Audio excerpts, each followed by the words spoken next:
I woke up today, but I did not do much else, strictly because of my voices. Well, you may say, yeah, I have an inner voice too. That may be true, but there's a stark difference. When I say I hear voices, they are a clear and defined third party. A third party that does not always have my best interests in mind.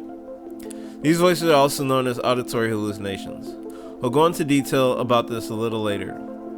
Although I'm addressing mental illness, this video is only meant to showcase some of the symptoms that I myself have had to endure due to schizophrenia. This is how it affects me and some things one might expect when dealing with psychosis. But now, back to me not doing much else for today. Strangely enough, this follows a pattern that I've had to deal with for the past 2 months. Yes, I've been out of the hospital for over a year now, which is a personal record by the way. But for the last 2 months, I have not been quote-unquote productive. So, life was actually looking up for the first time in a while.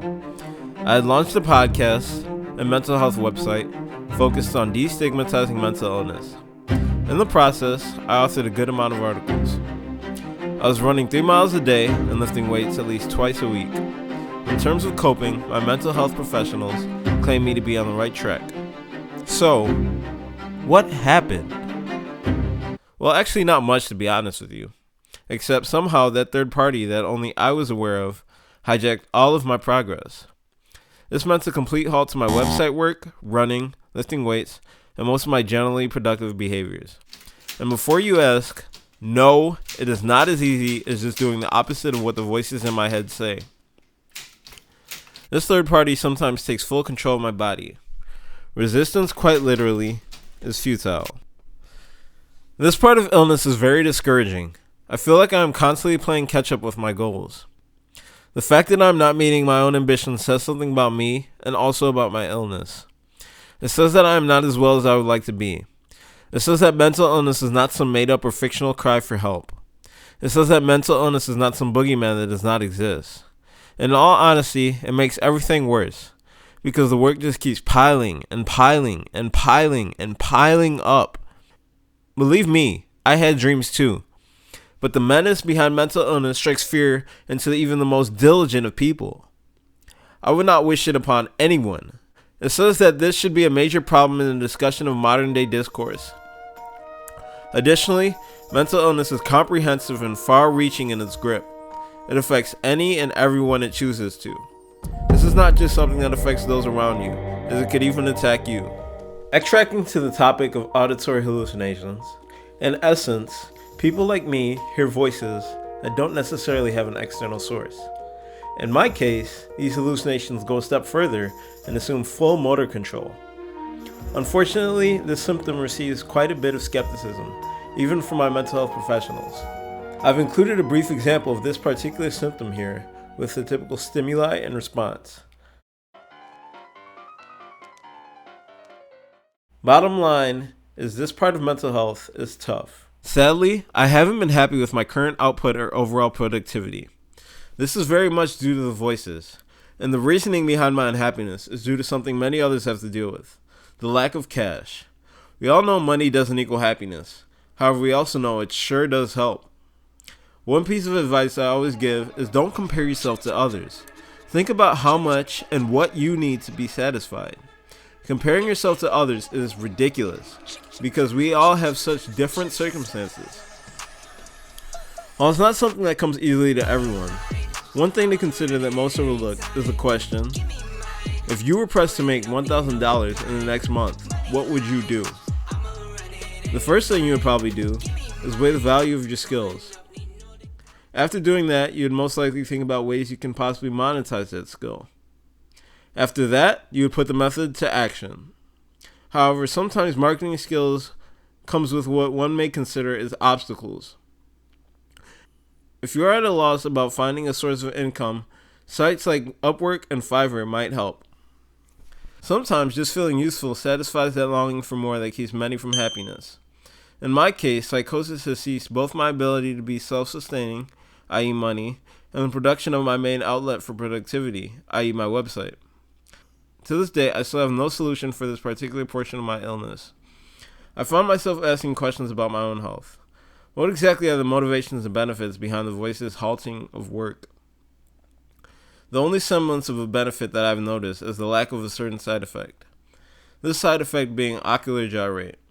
This occurs alongside certain antipsychotics. In my case, this symptom causes my eyes to stray upward and often stay fixed there. This often happens for hours at a time and only after I focus on a single event or act for more than 1 hour. The eye movement and inner voice that I referenced also occur in tandem with the consumption of entertainment. The inner voice only allows me the chance of watching a certain few shows a week. The selectivity of this detail is, well, actually, quite selective, to the extent that it suggests certain shows over others, without any source or prompt. Or it will only allow me to listen to certain musical artists over others. Really, it is like having a whole other person with different preferences talking to you throughout the day. Except no one else can hear it, of course, and every now and then the voices get a little edgy. By edgy, I'm referencing mostly things in the past, but also some present hindrances. In the past, the voices had me doing things like shrieking stark naked throughout my brother's apartment or jumping out of moving cars. Also, I walked miles and miles with no apparent destination thanks to the voices. From West Detroit to East Detroit, and vice versa. No amount of distance could deter the voices from their intentions. I was and still am completely at their mercy. In the present, or as of late, the voices spared no expense in making me feel lesser or in danger. The voices attack me by saying that I'm focused on the wrong issues, or even things as drastic as the ones who I love or care about will suffer fatal or lethal incidents, thereby ending their lives and our relationships. These things occur or are said after the voices challenge me with random trivia questions. They ask me to identify titles and artists behind certain songs or trivia questions about television shows. If I answer incorrectly, the attacks begin. If answered correctly, more questions follow. As if not being able to be productive was enough, I also have issues where the voices cause deep depressions. Thankfully, these voices that cause depression only last a few hours and oftentimes occur alongside the rapid eye movement. Regardless, any depression is bad depression, and honestly can cause times where the productivity I've achieved dulls in comparison. I mean, what good is productivity when you can't indulge in the positive behaviors on the side? When the voices get louder and the depression starts to creep in, I find the best method of fending off depression to be seeking comfort in family or trying to sleep. Still, one can see that not being able to control something as simple as one's own eyes can cause frustration. Well, maybe not see, but understand. Haha. Not being able to control your own bodily functions is the reality of mental illness.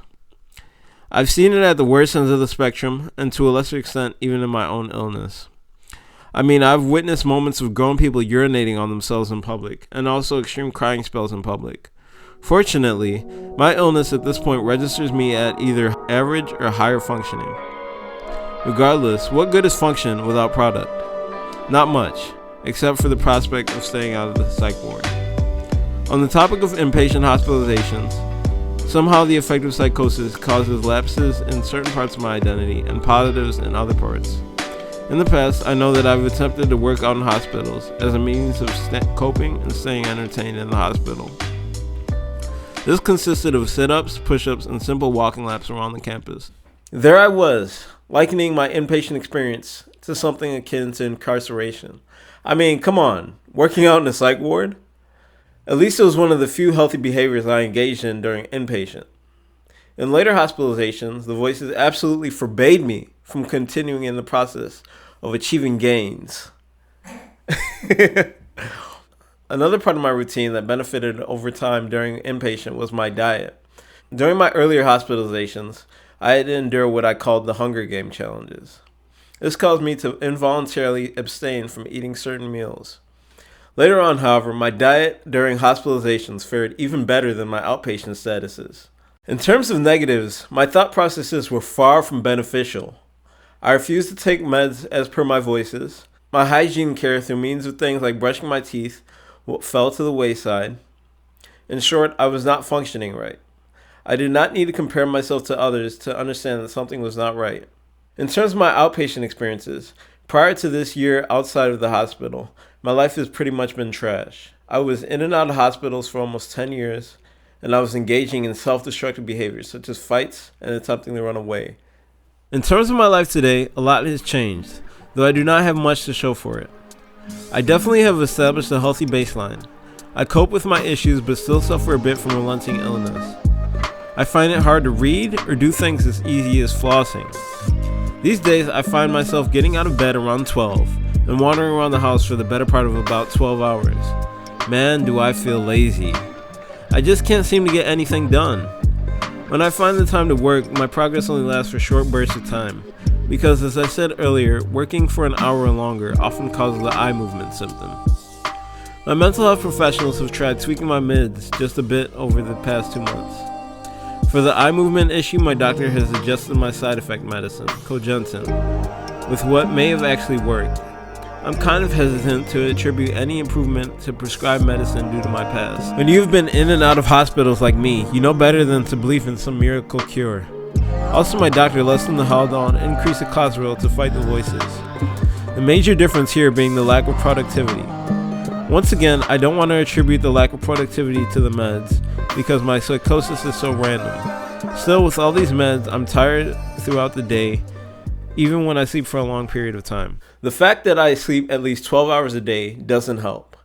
Though this is mostly due to the medicine, even if I switched up my sleep schedule, I don't think the voices would allow me to get much done. This slump has also affected my physical health. Not being able to run has translated into higher blood pressure and a higher heart rate.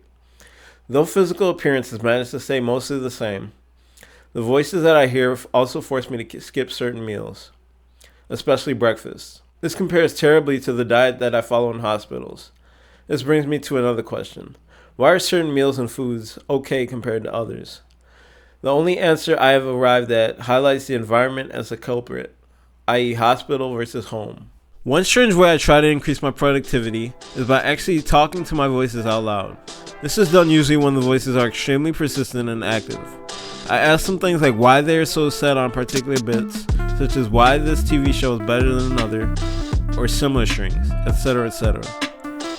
I often find this as some sorts of progress by getting the unsaid to be said, although it doesn't lead to much else. At least it shows effort and progress in what some may call a therapeutic pursuit. The state of my current mindset has caused me to seek out more methods of being productive. Instead of pursuing goals like losing weight or gaining weight, I've sought to maintain progress by attempting to eat clean. I may not be able to eat when and what I want, but that little input I do have goes toward making the meals count. That means healthy snacks and portions. Occasionally, my parents will ask me to take walks with them, which gets me out in the open air in nature and my heart pumping. It's not the cardio I want, but maybe it's the cardio I need. It's hard to believe, but sometimes the voices do not even allow me the ability of thinking of anything relevant to work. So this is where my persistence is key. Eventually I catch the voices slacking and arrive at some dialogue or conception with the purpose of furthering my website goals. All this considered, you may ask what exactly is different from the times you are actually in the hospital and how productivity stagnates in the two settings. First off, my friendships and family relationships suffer as a consequence of being in the hospital. I missed one of my best friend's weddings by going to the hospital. With the same friend, I also found myself imposing on him and trying to run away from my family and stay at his place. Both of these issues strained any relationship, and one occurred while in the hospital and the other obviously while outpatient.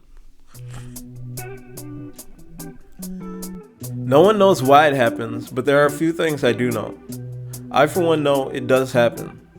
I know the voices have slowly tapered in terms of the outrageous nature of actions and commands. I know there is proof behind my recovery. And finally, I do know that I have been out of the hospital for over a year, the longest since diagnosis. All these factors taken into account, I guess you could say I'm doing alright. But those of us with mental health disorders and issues know when we get the chance, we are a force to reckon with.